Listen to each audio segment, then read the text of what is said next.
menerapkan manajemen risiko dan bila dibutuhkan menjatuhkan disiplin, hukuman disiplin bagi pegawai yang melakukan pelanggaran. Di sebelah kanan kita tunjukkan statistik pelanggaran disiplin di lingkungan pajak dan bea cukai. Contohnya di pajak dalam hal ini, mohon maaf angkanya kecil sekali.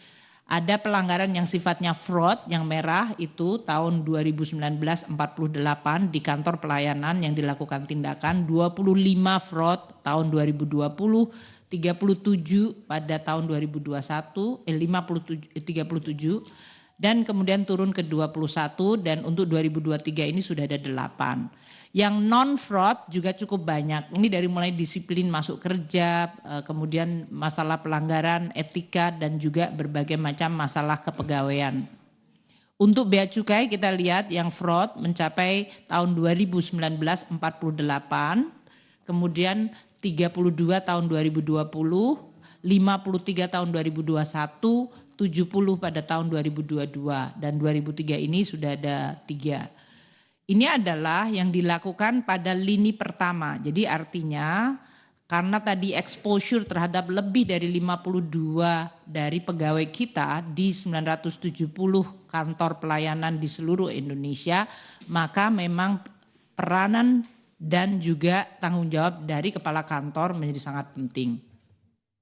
Untuk lini kedua adalah KITSDA atau unit kepatuhan internal. Ini terutama di 2 direktorat jenderal yang penting yaitu pajak dan bea cukai. Tugasnya adalah melakukan pemantauan disiplin dan kode etik dan melakukan percepatan dan penajaman dari sisi profiling pegawai. Dalam hal ini KITSDA kita juga sudah melakukan berbagai langkah. 76 unit diuji kepatuhannya, 154 KPP melakukan combined assurance, 114 investigasi dan bahkan mereka melakukan OTT terhadap 9 pegawai. Ini dilakukan oleh KITSDA kita di dalam. Ada risk control matrix dan juga 79 rekomendasi non hukuman disiplin dari unit kepatuhan internal dari DCBC serta kita kemudian memberikan juga feedback mengenai perbaikan proses bisnis. Untuk yang ketiga yaitu yang oleh Inspektorat Jenderal dilakukan langkah-langkah seperti pengawasan mendadak, investigasi dan operasi saber pungli, penguatan sinergi pengawasan bersama-sama dengan aparat penegak hukum seperti KPK dan APH lainnya, serta Inspektorat Jenderal bekerjasama dengan KITSDA.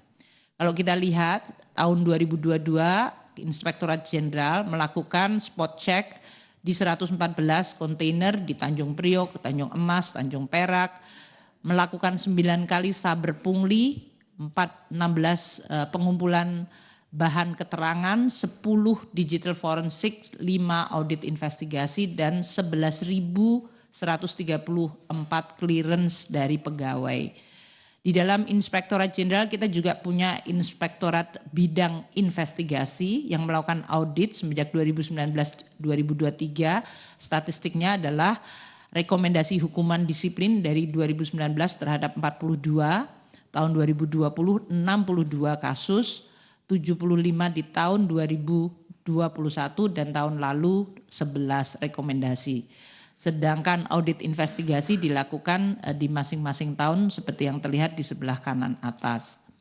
Ini 3 line of defense, meskipun demikian kami juga tahu masih perlu untuk kita terus perbaiki. Kalau kita lihat di pengawasan internal kita, evaluasi terhadap 3 lines of defense adalah sebagai berikut. Pertama, untuk line yang pertama di mana atasan langsung yang tentunya tadi sebagai role model, melakukan penegakan disiplin, dan juga menangani bahkan langsung fraud. Kita sudah melihat tadi 261 sanksi selama 5 tahun dilakukan oleh kepala kantor dan bahkan kalau di Bea Cukai Tanjung Priok kemarin ada 19 sanksi untuk tahun 2021-2022 saja. Ini terus-menerus harus dilakukan. Namun kita melihat belum semua atasan langsung ini memiliki dari sisi satu, kemampuan penindakan dan ketegasan yang sama. Peranan atasan langsung di dalam know your employee atau paham mengenai risiko dari stafnya terkait gaya hidupnya, tingkah laku di media sosialnya belum terjadi secara seragam. Tentu saja fenomena media sosial juga relatif masih baru, jadi ini juga merupakan sesuatu yang perlu untuk terus direspons dari sisi tata kelola kita. Namun kita mengakui bahwa seluruh kantor-kantor pelayanan, atasan-atasan ini perlu untuk mendapatkan training sehingga kemampuan mereka untuk melakukan penindakan secara tepat, secara disiplin dan memahami risiko dari stafnya itu bisa lebih diandalkan. Yang kedua untuk Kidsda yang melakukan berbagai penindakan pelanggaran, meskipun hasilnya sudah luar biasa, 114 pelaksanaan investigasi menyangkut 269 pegawai dilakukan.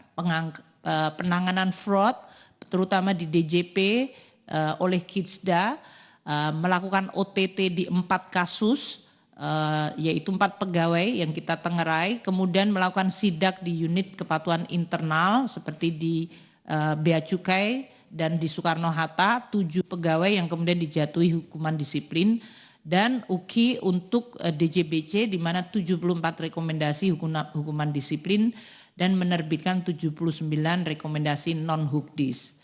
Ini terutama juga untuk memperbaiki proses bisnis.